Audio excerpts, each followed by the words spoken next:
principles and committed to service, spiritual growth, and caring fellowship.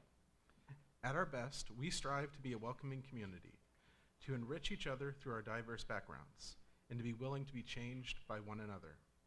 You'll find more information about Unitarian Universalism on the back of your order of service. Announcements are listed at the end of the order of service in the bottom right. And we have one more announcement, and that's that our UU potluck is going to be held on Thursday evening at 6 o'clock. So if you're interested, bring a dish and enjoy some community time. Also, consider staying for our second hour small group discussion groups, which I should have looked to see what they are today. But they should be listed in the order of service. Today, we're having a speaker circle here at the front of the sanctuary. Now, Joshua will lead us in the prelude.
I'd like to invite Olivia up for our chalice lighting.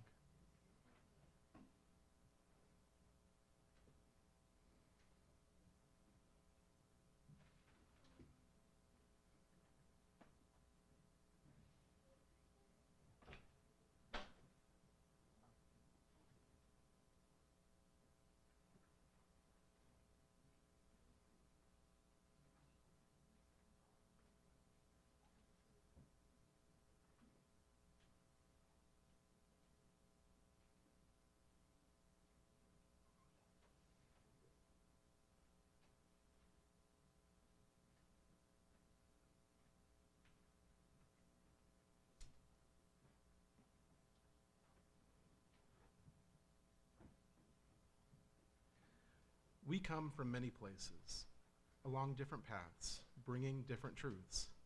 We come from different histories and different realities, and yet we come together as one people, with faith that we can use our differences to heal ourselves and each other, to bring wholeness to a fractured world. We come seeking to find community, to find acceptance of who we are. In this place, we may find others who are much like us and others who are much different. May our lit chalice remind us that we are a people taught by different stories with many voices, but always one people, working for a world where love creates justice and justice gives birth to peace. Please rise in body or spirit for hymn number 100, I've Got Peace Like a River. You'll find the words in our blue hymnal, as well as on the screen behind me.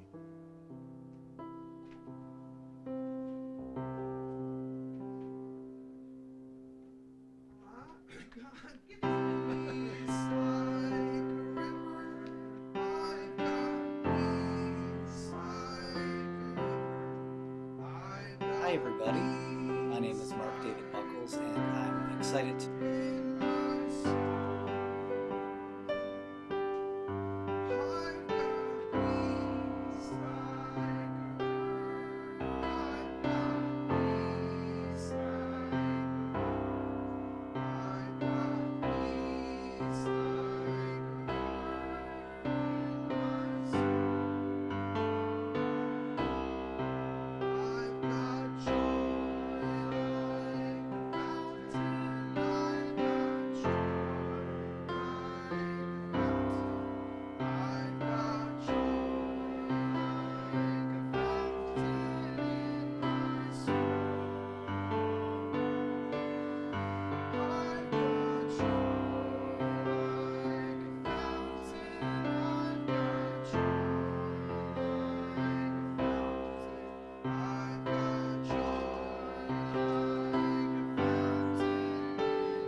Now we'd like to invite the kids to come up to the front for our Time for All Ages, which will be read by Sarah, our DRE. Not all at once.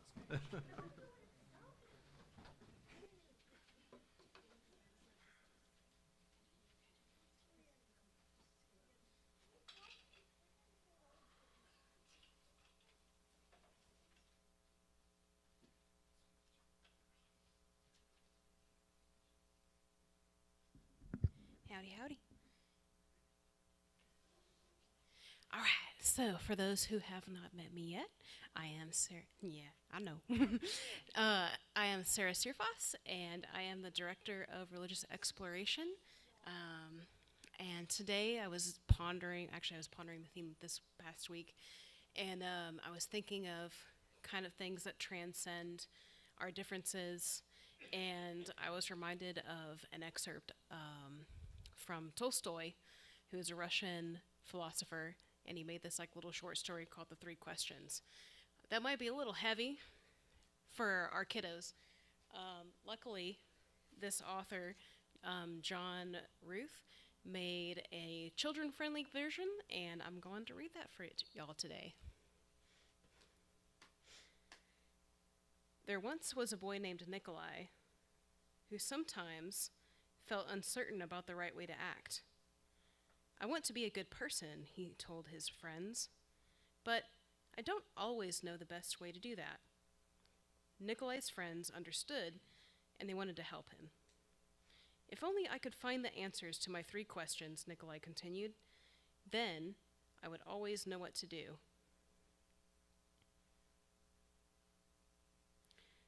When is the best time to do things?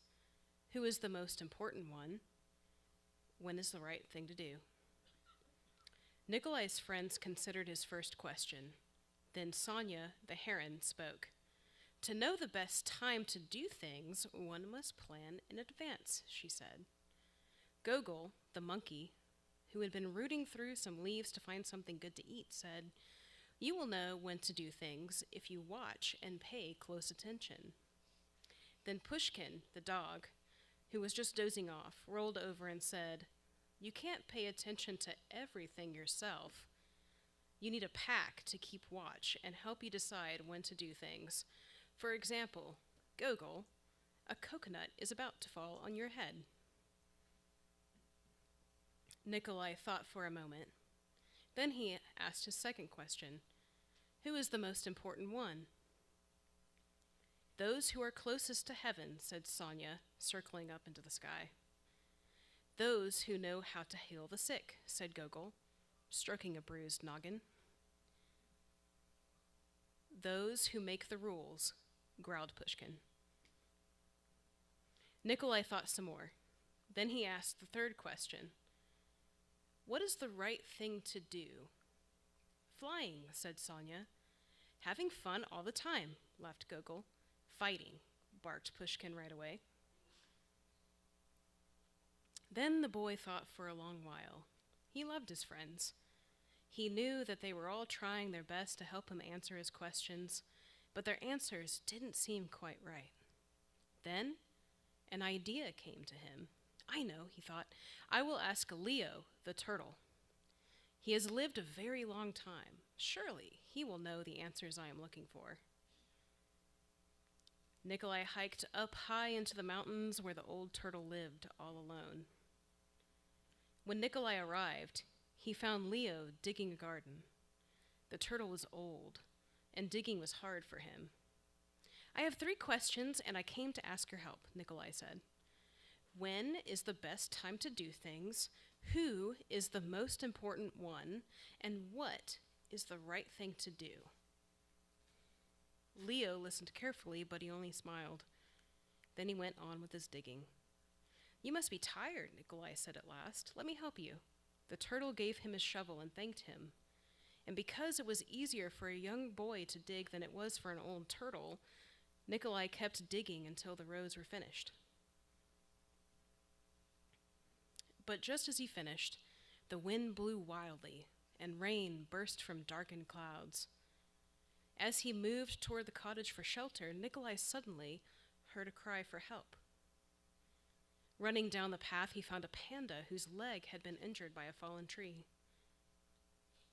Carefully, Nikolai carried her into Leo's house and made a splint for her leg with a stick of bamboo. The storm raged on, banging at the doors and windows. The panda woke up. "Where am I?" she said, "and where is my child?" The boy ran out of the cottage and down the path. The roar of the storm was deafening. Pushing against the howling wind and drenching rain, he ran farther into the forest. There, he found the panda's child, cold and shivering on the ground. The little panda was wet and scared, but alive. Nikolai carried her inside and made her warm and dry. Then he laid her in her mother's arms. Leo smiled when he saw what the boy had done. The next morning, the sun was warm, birds sang, and all was well with the world. The panda's leg was healing nicely, and she thanked Nikolai for saving her and her baby from the storm. At that moment, Sonya, Gogol, and Pushkin arrived to make sure everyone was all right. Nikolai felt great peace within himself. He had wonderful friends, and he had saved the panda and her child. But he also felt disappointed. He still had not found the answers to his 3 questions. So he asked Leo one more time. The old turtle looked at the boy. "But your questions have been answered," he said. "They have?" asked the boy. "Yesterday, if you had not stayed to help me dig my garden, you wouldn't have heard the panda's cries for help in the storm. Therefore, the most important time was the time you spent digging the garden. The most important one at that moment was me. And the most important thing to do was help me with my garden. Later, when you found the injured panda, the most important time was the time you spent mending her leg and saving her child. The most important ones were the panda and her baby. And the most important thing to do was to take care of them and make them safe. Remember that there is only one important time, and that time is now. The most important one is always the one you are with. And the most important thing to do good for the one who is standing at your side. For these, my dear boy, are the answers to what is most important in this world. This is why we are here." And with that, let's go ahead and get on back. All right, just remember to check in your kiddos. Go now in peace, go now in peace. May the spirit of love surround you everywhere, everywhere you may go. A revered tradition in our fellowship is the sharing of personal joys, milestones, and concerns during our worship service. This is a sacred time for us. It's for individuals who are experiencing truly significant events in their personal lives. We invite those individuals to come forward and place a pebble in the bowl and share silently or in a few words. This portion of the stream will be silenced for privacy, and we also ask that if you're going to share something about someone else, especially medical concerns, that you have their permission before you do so.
We lead busy and loud lives. For some of us, a moment of quiet contemplation is a rare treasure. Please join us in some silent meditation or prayer for a few moments, and then I'll lead us out of it with a reading.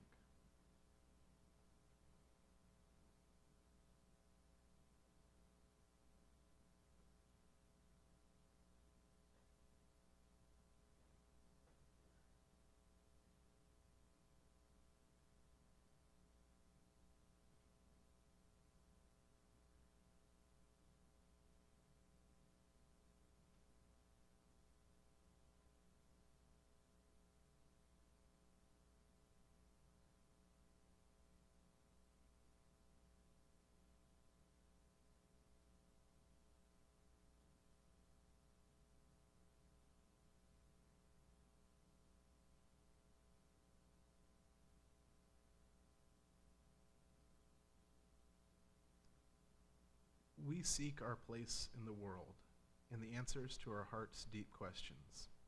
As we seek, may our hearts be open to unexpected answers. May we be reminded that all beings are whole, sacred, and worthy. Let our hearts be welcoming of multiple truths, not holding hard or fast to close-minded or judgmental thinking. What can we learn from each other in the richness of our differences? May the heart of compassion help us recognize the sacred in each other and bridge the differences in these challenging times.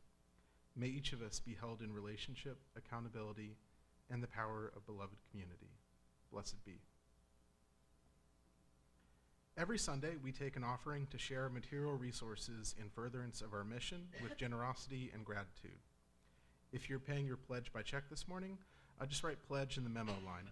But we also have a tradition of sharing the cash offering and all undesignated checks with a local charity. For the month of September, that charity is Youth Village of Fort Walton Beach. Youth Village's goal is to provide a safe, nurturing environment with supportive mentors, teachers, and other caring adults to help our children acquire a love of learning and create a desire to achieve. Please be generous.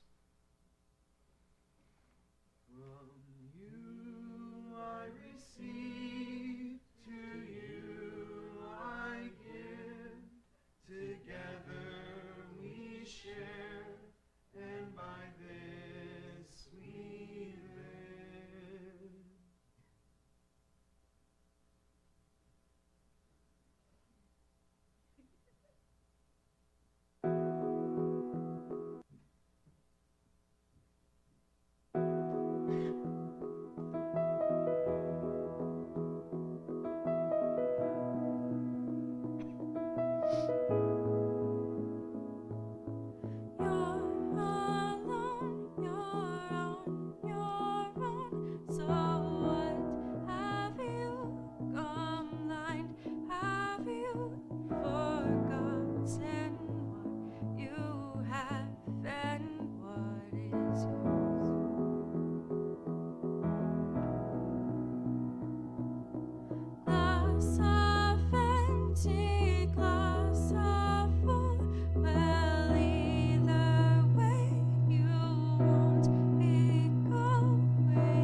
reclaim your crown. You're in control.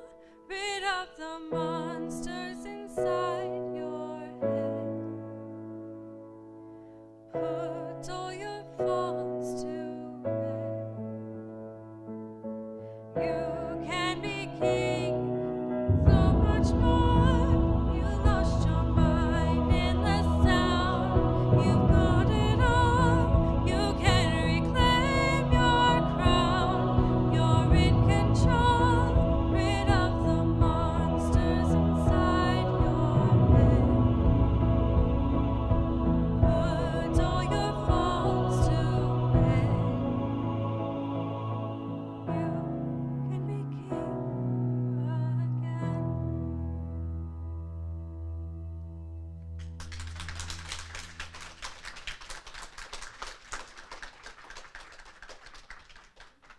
And our message this morning will be delivered by our fellow member and friend, Joshua Moore.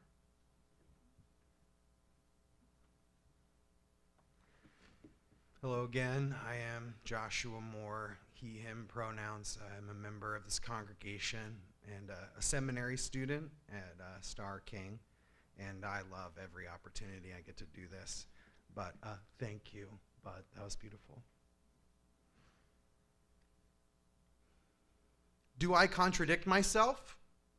Well, very well. I contradict myself. I am large. I contain multitudes.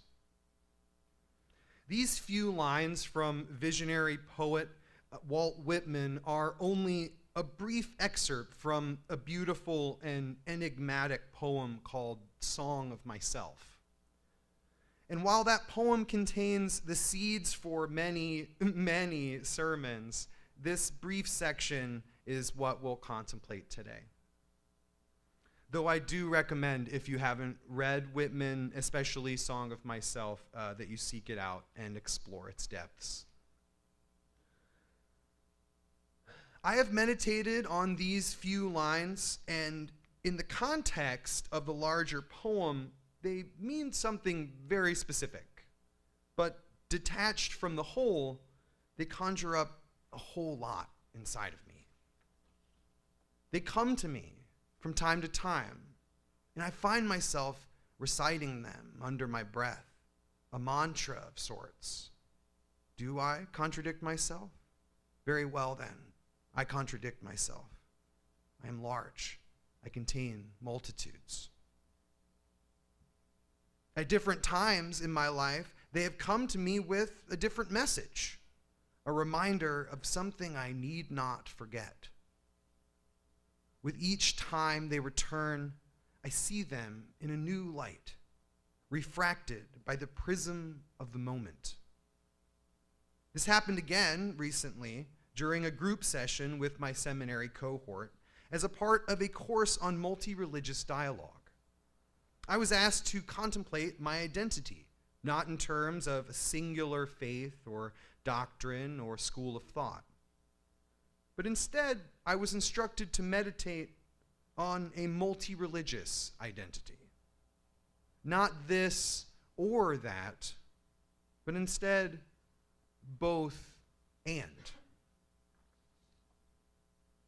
To some of you here have probably, I'm sure, already embraced this concept. But for many, I think that it can be a bit challenging to accept. It seems to contradict a lot about what we know of organized religion, dogma, ideology.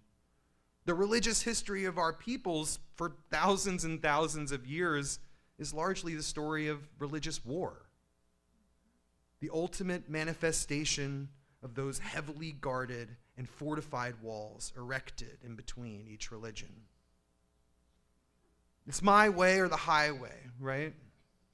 It's tempting to fall into this reductive and simplistic view of religious traditions as exclusive ideologies that must be chosen or disregarded in either or relationship, a dynamic that has caused so much oppression and so much bloodshed. This is what I thought too, I'll admit. The idea of a multi-religious identity seemed impossible in the real world. How is one meant to be both a Christian and a Muslim? Or how could one exist comfortably as a pagan and also a Jew? Can one be an atheist as well as a mystic? At first, it seems contradictory, right? My experience with conservative Christianity had certainly conditioned me to see exclusivity as the norm. I was conditioned to believe that opposition to other religions was a prerequisite for membership in a religious tradition. Full stop. And yet, here I was asked to meditate on my multi-religious identity and allow myself to ponder it, open my mind, let it roll around my head. And there it was again, those few lines from that poem. Do I contradict myself? Very well then, I contradict myself. I am large, I contain multitudes. And like a hammer, Whitman's words cracked my firm grip on what I thought that I knew. I let myself imagine, allowed myself to wonder, and I meditated on my multi-religious identity. I was born into a conservative Christian home, immersed in evangelical fundamentalism. My indoctrination was all-encompassing, restrictive, repressive, and as I believe now, abusive. It was hard, especially for somebody like me, a free thinker, naturally skeptical of authority. I was suffocated by rules and restrictions, forced to only associate with other Christians, made to listen to only Christian music, and to ingest primarily Christian media, with the exception of some Disney movies. That is, if they didn't contain any witchcraft, like The Sword and the Stone. I was punished for natural urges and the everyday actions of a rambunctious kid, made to feel sinful, ashamed, guilty, and in need of forgiveness. And there, in that darkness, was Jesus. He reached out his hand, invited me in. It was through Jesus that I was told that I would be clean of all that bad stuff.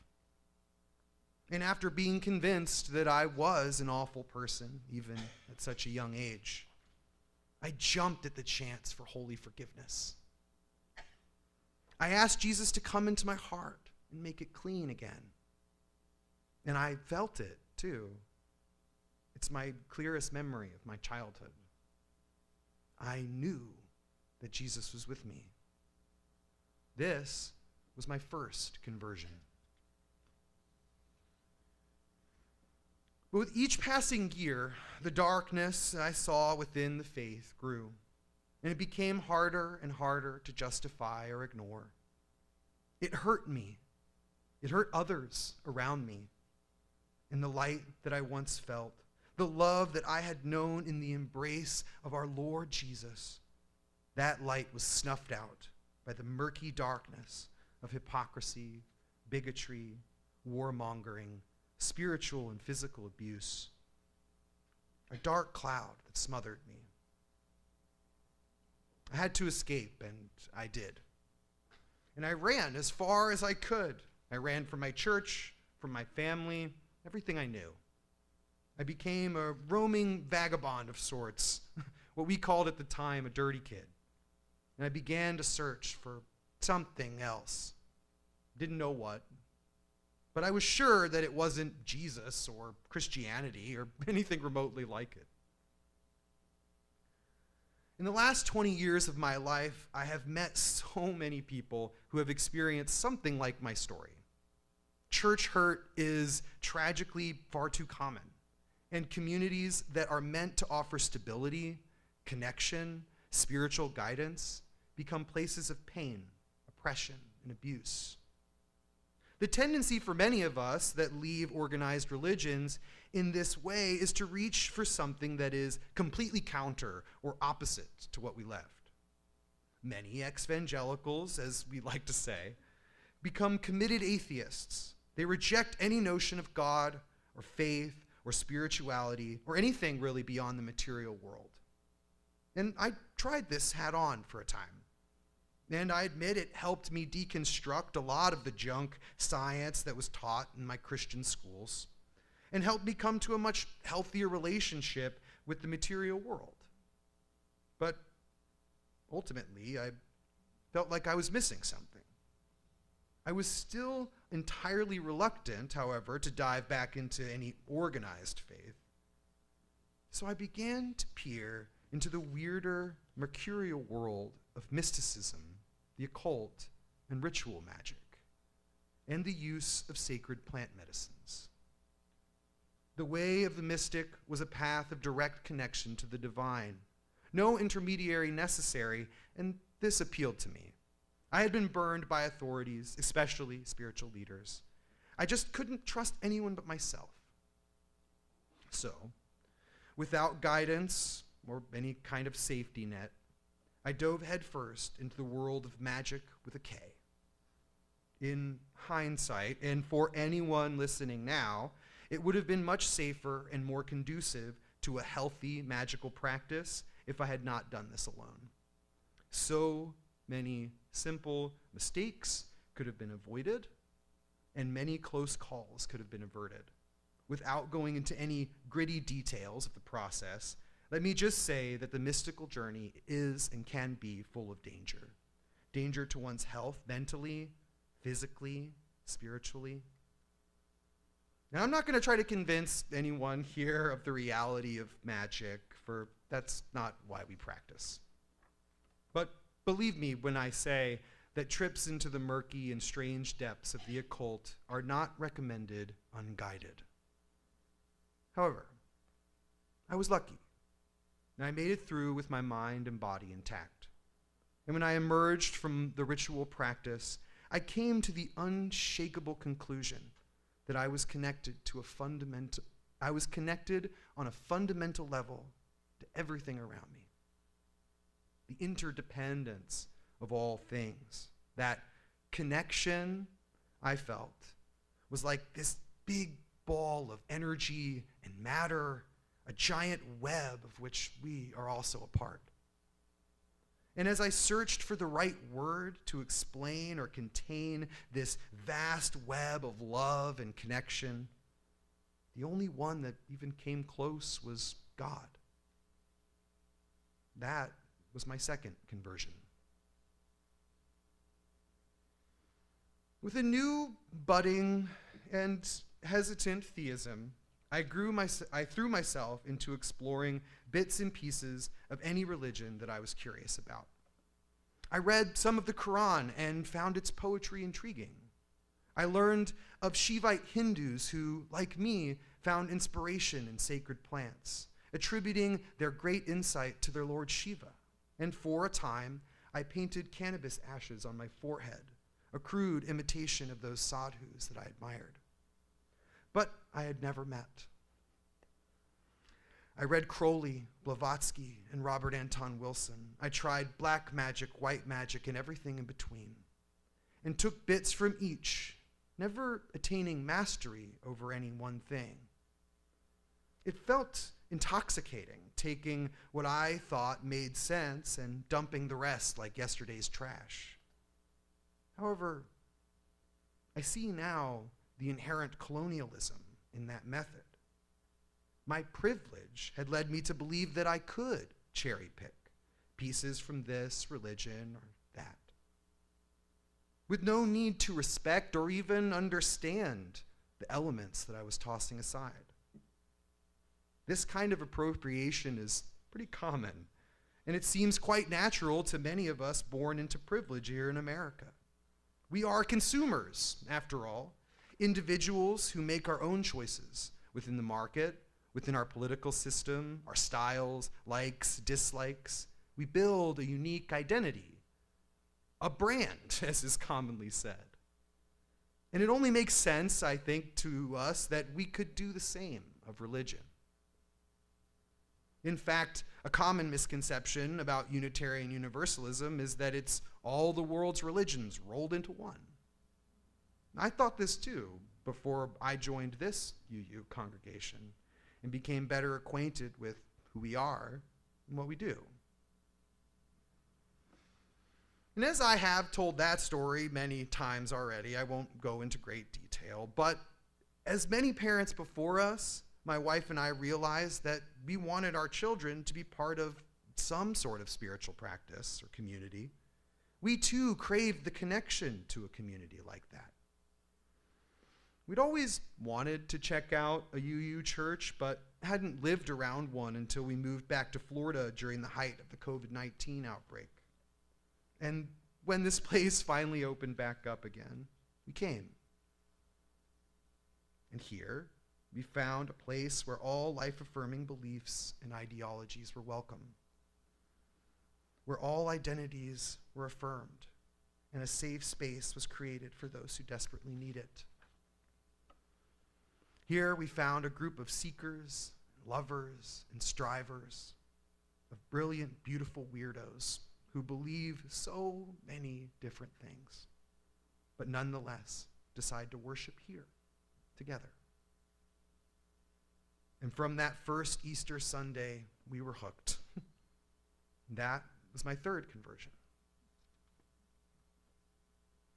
And for a while, I thought of these things as separate phases of my life.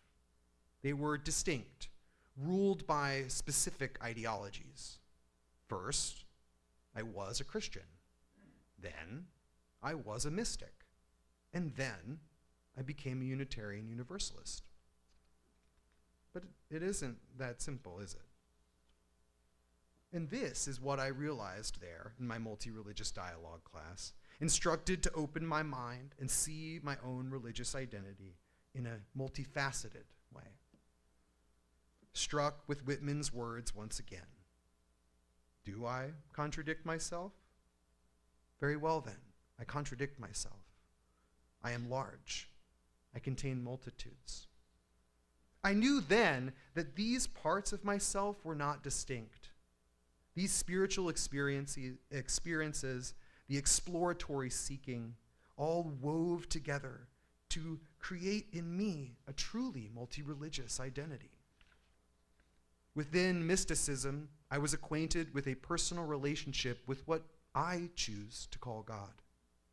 This understanding forced me to rethink the God of my childhood, embracing the idea in a different, transformed way. Through this new lens, I was able to see Jesus in a different way too. The story of Jesus didn't have to be a story of God's Son sacrificing himself for our sins. In fact, many Christians throughout history have believed many, many different things about Jesus. The aspect of his divinity, whether his death was what was important, or whether it was the life that he led that was the message. Though their beliefs varied widely, all of these were still Christians, though many so-called Orthodox churches would tell you otherwise. Our Unitarian Christian forebears were one such group of dissenters, who many of them did not see Jesus as God, but instead as a messenger and an example for how to live a good life. And so, I find myself having to confront the truth of my identity in its full, rich complexity.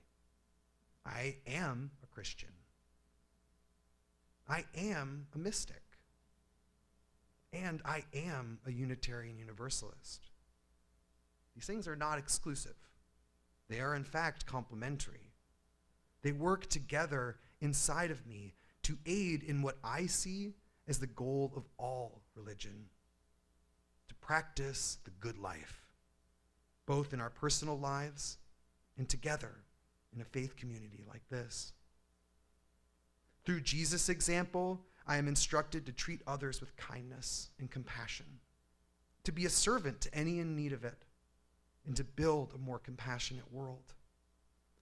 In mystic practice, I am reminded of the connection I have to everything else, Through this practice, I am revitalized and regain strength to try and be a better version of myself day by day. And in Unitarian Universalism, I have found a faith community to pour my heart and my time into. A movement with roots in radical, progressive, inclusive religious transformation. A movement that we can take part in. To pull together in the face of our tumultuous world, and through it all, attempt to make real change, locally and globally. A word of warning, though. As I said, we must always be careful to approach religious traditions with sincerity and without the intent to cherry pick. Being inspired is one thing, and it is good. But dissecting and pulling apart a deep, rich tradition for all the gems that you think are useful is an appropriation that denies you from understanding the depths of what those traditions have to offer. In America, there is a trend arising that I've heard called McMindfulness. To put it simply, this is the self-help trend that has pulled mindfulness practices out of Buddhism, removing the hard-to-grasp religious elements and secularizing the practices. Many of these practices are certainly helpful, and I would not, say for anyone that finds them helpful that they abandon them. But removing the heart of Buddhism robs the practitioner of the depth of transformation that is offered if one would study the Four Noble Truths and attempt to walk the Eightfold Path. This is a hard lesson that I had to learn. I felt that I could pick and choose. I was wrong. Doing this is not only offensive to those who hold these traditions as deep parts of their cultural and spiritual heritage, but also it kept me from experiencing what those religions actually had to offer. I was getting only fragments, like my half-understood Hinduism. It didn't really serve me. And so, lately, I have begun to undergo a fourth conversion, as I have found a lot of refuge in the Buddha's teachings. I want to embrace them in all their fullness. But I think now, maybe, that we can see that these aren't really conversions, are they? They're more like layers woven onto my identity, each one complementing and informing the others. Their rich diversity chiming together in a spiritual harmony. This, too, is what we do here, together as we share our stories, our hearts, and our lives. We weave our identities together. That is what we mean when we say beloved community. Our spiritual diversity does not divide us. It is woven together into one song. And we call that song Unitarian Universalism. Do I contradict myself? Very well then. I contradict myself. I am large. I contain multitudes. May it be so, and amen.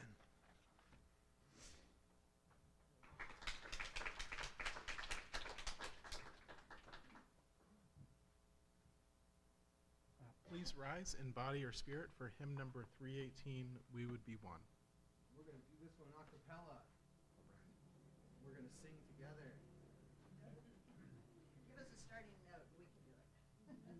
We would be one, as now we join in singing our hymn of love to pledge ourselves anew to that high cause of greater understanding, of whom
We have a calling in this world.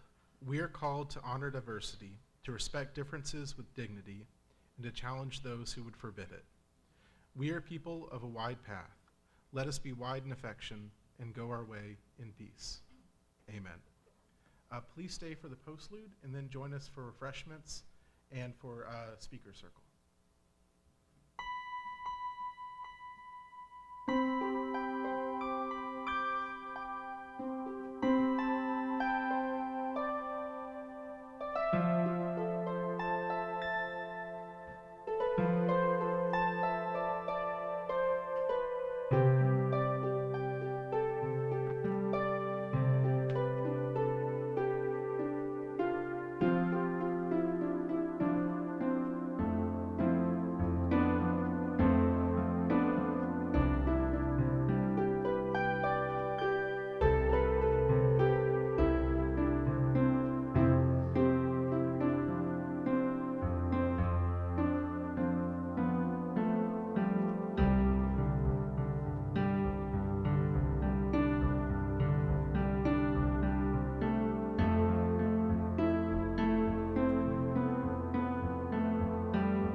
Thank you.